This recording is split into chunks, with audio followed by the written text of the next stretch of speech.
Hello, I'm Lauren Grossman, and I practice medicine at Stanford. My dad grew vegetables for a living, and I grew up appreciating healthy food and loving to cook for my family and friends. When I became a doctor, I soon learned that many of the most common medical problems could be reversed or at least diminished with changes in eating style. And now, with long COVID, we see that food truly is medicine. So all viruses can be very inflammatory, and COVID is one of the most inflammatory of all that we've seen. What is inflammation? So your body's normal response to injury or infection, and the immune system will act to try to heal the wound or fight infection. And it's easy to see when it's outside of your body, as you see in this diagram below on the left. When you have a redness or swelling or tenderness, that is inflammation. But when it's on the inside of your body, it's a little harder to see. And some examples include shortness of breath, some muscle aches, headache, or sore throat, which I'm sure many of you have had at one time or another and are very common with COVID.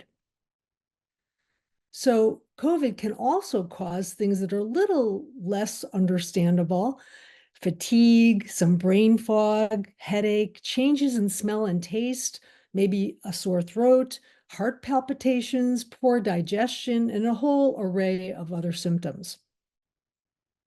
So, is there a cure? Unfortunately, not yet, but there is a lot that can be done to heal and regain health. But I will say prevention is always the best medicine. So, how do we attack the symptoms? It's really best to do from multiple directions. And one of those directions is how we fuel our body. So, this influences inflammation, and individuals we know with poorly controlled diabetes or have overweight issues or cardiovascular disease, for example, may not recover from COVID as well as others. And that's in part due to this inflammation that we know comes in part from how we fuel our bodies and what we eat. So, our eating style, once again, can help reverse some of these problems. So, what is that way that we're going to talk about? It's the anti-inflammatory style of eating that can help prevent and reverse the effects of COVID. It can also help prevent high blood pressure and heart disease and diabetes, even some cancers, and depression, dementia, and pain from arthritis. The anti-inflammatory style of eating will also contribute to a healthier environment for our communities, country, and the world. So what is that anti-inflammatory style of eating? It's similar to the Mediterranean style, which you may have heard of. And actually, the people who live the healthiest, longest lives in the world happen to live in Mediterranean countries. So we've learned a lot from them. And it's a lifestyle. It's not actually a diet. We want to eat more vegetables, fruits, and whole grains. We can include some sweets, which we'll talk about. And it can be low cost and easy.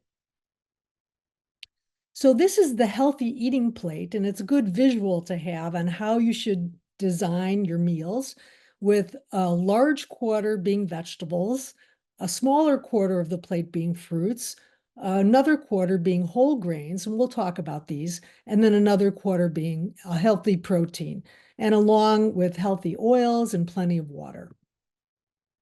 So just to go back to sweets for a minute, I don't want you to think that I'm going to tell you to cut out all those delicious things that many of us love.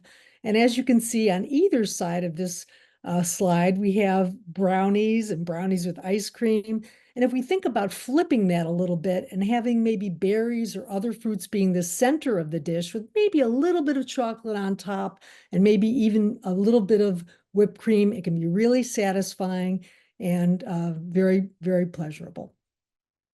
We don't want to eat a whole plate of meat focused as the main event of the plate, but rather, as we see in these other two photographs that aren't crossed out, we have some meat with a plate full of vegetables that are beautiful and colorful and nutritious, and the other one as well, which has more cooked vegetables. But you can do salad, you can do other vegetables. So it doesn't mean you can't eat any red meat either. It's just thinking about it a little differently than we usually have in the past. So we want to eat more vegetables, say 4 to 5 servings a day. We want to eat both salad, greens, and other vegetables. You want to eat the rainbow, which means that you're going to eat a variety of colors of things. We want fruits, and that might be a medium piece of fruit or a half cup of chopped or dried. And that should be like 3 to 4 servings a day. And you want to eat more berries, stone fruits, and citrus because those are lower in glycemic index, meaning it doesn't spike up your glucose levels. And then fewer fruits with more sugar, like bananas, raisins, or watermelon. These are just examples. And like I said, eat the rainbow. And it doesn't have to be all organic. And so a lot of people think that, oh my goodness, you're telling me to eat all organic. That's really expensive.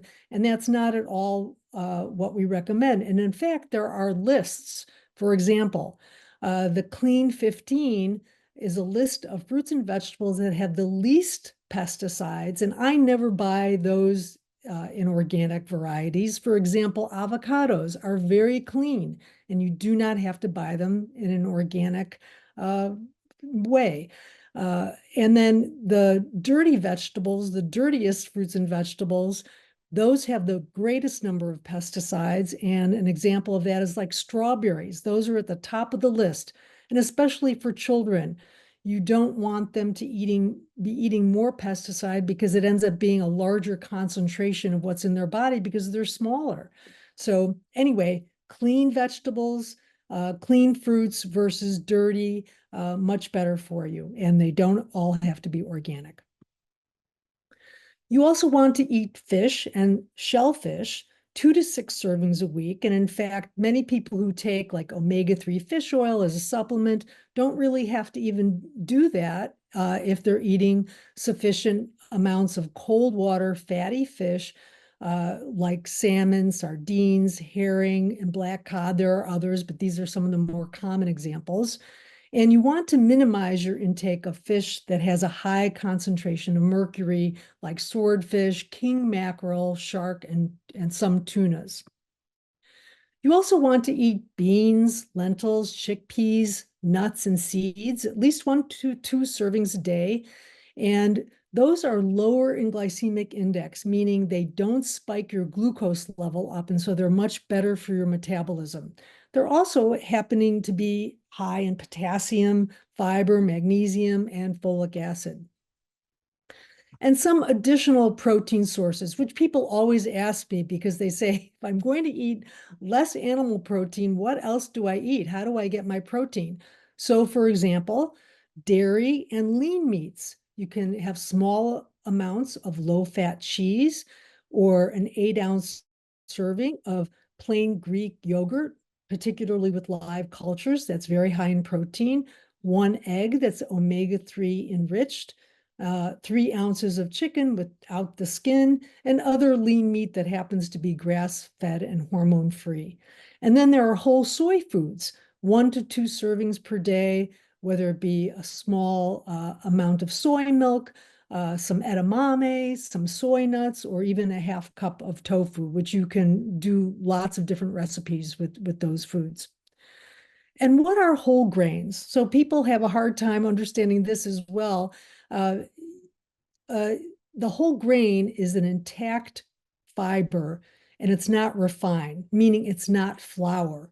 So, for example, this food label that I have shown here, the first ingredient is whole wheat flour. We don't want that because that means it's all refined grains. We really want the ingredients to say the whole grain itself. And then on the left, you see these whole grain labels. You'll find those on some packaging that has whole grains. These do not spike your blood glucose, the whole grains. And some examples include brown rice, red rice, black rice, basmati, wild rice, barley, quinoa, et cetera, and even steel cut oats. And we want to have about 3 to 5 servings of those per day. And then healthy fats. We do need fat, but they need to be good fats, healthy fats. And those include things like walnuts, flax seeds, avocado. And then for cooking, we want to be careful in terms of what kind of cooking we're doing and which oil we're using, because some break down into toxic products at high temperature. So for example, if you want to use extra virgin olive oil, which is great, you can use that for low temperature cooking, like sauteing or even just on salads, but you don't want to be frying or doing high temperature cooking with olive oil. Avocado oil, on the other hand, is very good for highest heat cooking. And then you can also use uh, cold pressed grapeseed oil, uh, which is great all around oil for cooking, for salad dressings, for sauteing. So that's one universal oil that's healthy to use. And then other oils like dark roasted sesame oil, walnut or hazelnut is really good for taste and just kind of a trim on top of the salad or other food. You also want to eat some pasta. And interestingly, al dente, which I know we all know means not cooked to a mush, but cooked less so, a little bit more stiff, will also not spike your sugar as much. And so that's better for you. And also things like buckwheat, soba, udon, those are very healthy forms of noodles as well. There's also some great choices now that are made from no wheats. They're made from chickpeas, mushroom, quinoa, and you can try those. They're very tasty. Herbs and spices, we want to add as much as we want. You can't overdose on those. And then Asian cooked mushrooms, which are a little harder to get and to know what to do with. But if you have an opportunity, a little bit of shiitake, oyster, or maitake are very healthy for you. And then again, back to the sweets. If you want some chocolate, make sure it's greater than 70%. And then unsweetened dried fruit or sorbet are also great choices if you have a sweet tooth. And just one little hint about that, it's best to eat those things contiguous with your meal, like at the same time, right after your meal, because you don't want a secondary spike of glucose. So for example, if you had dinner at 6 o'clock at night and then you're in the ice cream at 11 o'clock at night, that's going to cause another spike of your glucose in your bloodstream. And we really want to avoid that. So if you have a taste for sweet, eat it right after your meal. And then you want to drink enough water throughout the day. And you can make it interesting, sparkling water, water with lemon, or a very diluted fruit juice. Fruit juices are otherwise very high in sugar, and so we want to avoid the concentrated ones. Tea, green tea, white tea, oolong, it can be hot or iced. And then if you do drink alcohol at all, it's probably best to drink red wine, but please don't start if you don't drink. And there's recommended guidelines include a maximum of 1 serving per day for women and 2 per day for men, but I would even say that's quite a bit. A serving is 5 ounces, and actually Pinot Noir is preferred because it has some nutrients in it that are good for you. And what do we want to avoid? We really do want to avoid processed meats like lunch meats, sausage, ham, bacon. Although if you really have a taste, you can have uncured organic turkey bacon, for example. You want to avoid processed foods, fast foods. We do know that people who eat out often are on average eating 500 extra calories per day. Uh, we want to avoid sugar sweetened beverages and those with synthetic sweeteners like aspartame. It actually stimulates more pain and increases your desire for sweets. We also want to avoid fried foods and fats that are solid at room temperature, like butter. You can use a little bit for taste, but I wouldn't use it as my primary fat for cooking. And then we want to avoid most red meat. So what's easy and inexpensive? Leafy greens, the darker the better. Legumes of all sorts like beans, broccoli, canned fish is really good. Salmon, for example, you get similar nutrient value from eating that versus the fresh salmon. Olive oil, berries, cherries, or other fruits in season. beets, avocados, nuts, seeds like walnuts and flax. So there's some great examples of recipes on the web. This one link, I'm sorry if it doesn't show up well, but it's from Eating Well magazine, and it's called, Diet on a Budget with Anti-Inflammatory Recipes. And this photo on the left is a picture of the recipe of the sweet potato and bean enchiladas, which looks really pretty yummy. And then on the right is a kale and banana smoothie, which is also pretty yummy. And I will say that greens in a smoothie really don't taste like vegetables. So it's a good way to get more vegetables into your day. So do cook at home, do keep it simple, enjoy the pleasure of fresh food and seasonal foods, enjoy beautiful food with family and friends, and know that you're doing one of the most significant things you can do to promote a long and healthy life. So food should still be a pleasure to be embraced. And I put this piece of cake in here so we don't forget that a piece of cake or your other favorite dessert for special celebrations is just fine. So to summarize, COVID is very inflammatory, and choosing an anti-inflammatory style of eating will help you prevent and reverse the long-term effects of COVID-19. Thank you.